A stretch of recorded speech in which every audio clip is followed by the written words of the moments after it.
One of the challenges of these new technologies is not just that we're living in denial over what's going on, but that we're often sort of overwhelmed by them. And one of the groups that I met with for the book were people at the Red Cross, and then another one was at Human Rights Watch. And there was an interesting thing that someone at the International Red Cross said to me about this, where he said, you know what, there's so much bad going on in the world right now. How can we waste time on thinking about the laws that surround these new things like unmanned systems and robotics?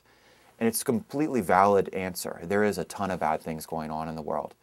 But for me, what's interesting is you could have said the exact same thing in 1939 or 1944.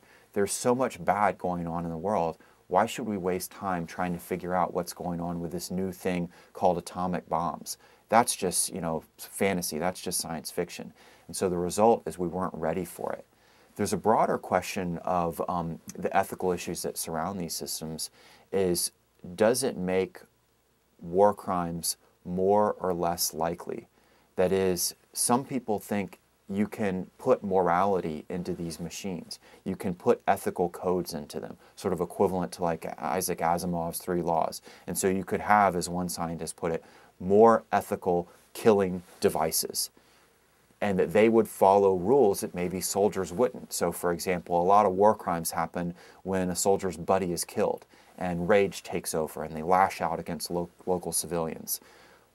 Robots don't have emotions, so you wouldn't have that happen. They can also be a lot more discriminating.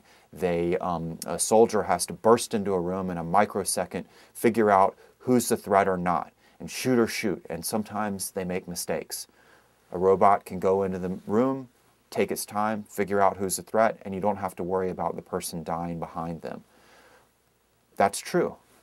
But machines can't be moral by the very definition of morality.